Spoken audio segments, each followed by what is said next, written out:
Alright, hey everyone, this is Ash. Welcome back to the King's Speech. So last video of the day, as I mentioned a couple of the others, the Spy Family videos and channel updates are now out on the main YouTube channel, so if you want to check those out, please do. There won't be a big preamble before we get into this one. But yeah, if you want to know about read-throughs, general updates, stuff like that, please check out the updates video. So without further ado, let us dive straight into it with Kaiju No.8, Chapter 63 by Naoya Matsumoto, with translation by David Evelyn and lettering by Brandon Bovia. We'll pick up where we left off last time with, subconscious Ihara with tears streaming down his face as he hears, "I swear, he will get the job done." And you see him slowly opening his eyes as he hears a, "Ain't that right?" And you have Iharu just leaning down in front of him, offering him a hand. He goes, "Well, Reno," and you see a gasp as Springer just completely phases, wakes up, or is shocked out of his little reverie. And you have Iharu? Because Iharu just got him on his back, and he's running away through the forest.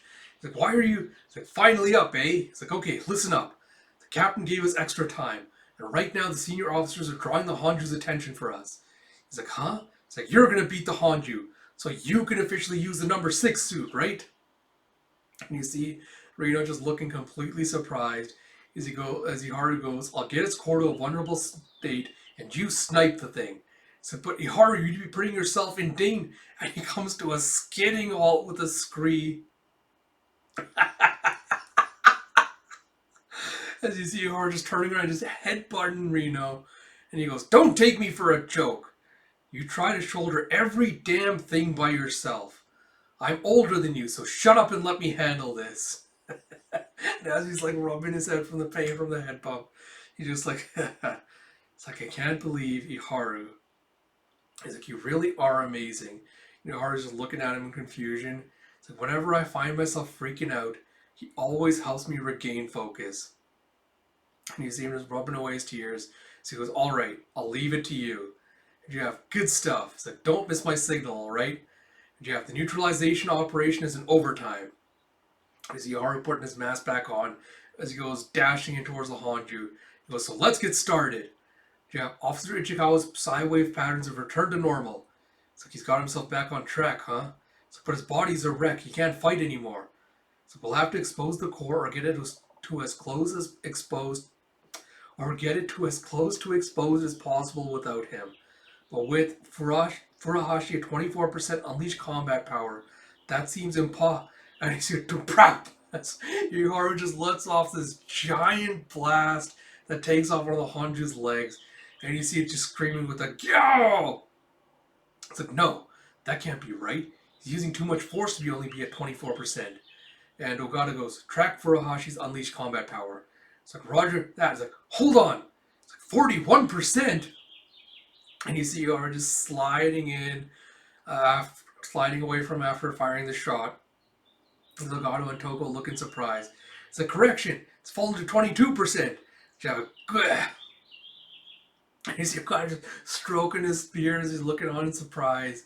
And you see Iharu just getting charged up again as the Hanju's tail's coming smashing towards him, and he leaps over it. It's a correction. Again, it's back up to 42%. And you see this kid is totally unstable. It's like, it seems that his combat power spikes the second he gets into the zone. It reminds me of, and yeah, Ogata's like, "Yeah, color me surprised. He might be the same type as me." In addition, the numbers he outputs during those momentary spikes are equal to Ichikawa's.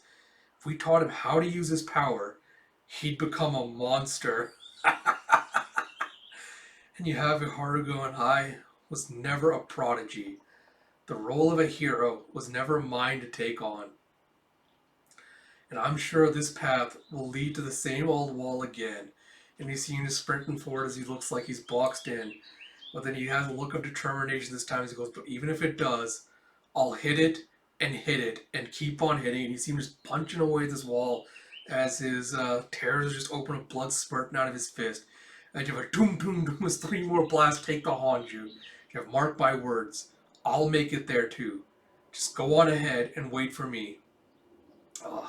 You have Officer Furuhashi's overheating. "He's reached his limits, sir."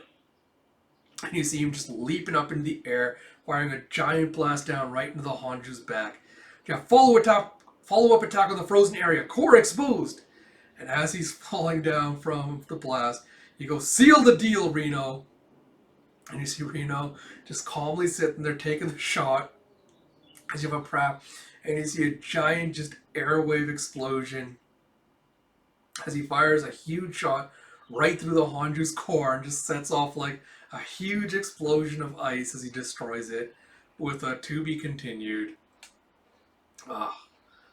Alright, so not too I was like a relatively short chapters because there's like so much more like action stuff. Wasn't as dialogue heavy. But the first thought that hit me as soon as I was going through this was Iharu really reminds me of Tanaka from Haikyuu. For those of you that don't know who that is, I would recommend just looking it up. Give me a second here. Yeah, but if those of you that know, I think will understand why I say, he reminds me of him more so. But I think it's especially because of the moments where he's like, I can't let myself, I can't bring myself down. I just have to push through the barrier no matter what. Which reminds you a lot of the growth Tanaka went through in Haikyuu. Not against Kamomaedai. It was against God, it was against Atsuma's group. I can't remember the name of. I know I'm a terrible Haikyuu fan, but again, those of you that know. I think the comparison that kind of made me draw the connection was the idea that they never let themselves get down on themselves for too long. Like they won't be like you know stewing in their own misery and be like lamenting their own failure, lamenting their own like shortcomings. They'll always keep pushing forward to try and do the best that they can and do whatever they can with the abilities and skills that they have. So I really do appreciate that we're getting that characterization of your Haru now, where he kind of came to the realization that even if I'm not a prodigy anymore, even if there's so many more talented people out there that are better than me, I'm going to still do the best I can, with what I can do. Again, like I mentioned in the last video, I just appreciate like the simpleness of the message and like the earnestness with which it was delivered in the series.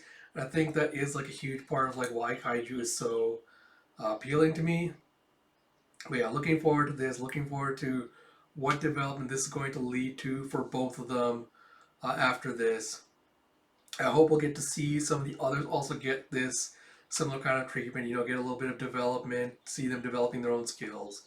But yeah, Kaiju still continues to be a lot of fun. Still continues to be one of my favorite series. I did not look to see when the next chapter is coming out. But like I mentioned in the channel update, now that things have slowed down for me at work, I will hopefully be able to actually get to the chapters when they drop and not just, keep letting them pile up like I have this time. But with that said, if you enjoyed this video, as well as my other ones, please do like, comment, subscribe, all that good stuff. I'd really love to get over that 150 sub count again sometime soon, so any help with that would be greatly appreciated. Like I said, for read through stuff, information things, look for the channel update that just hit the channel tonight. And until next time, this is Ash. Talk to you all later.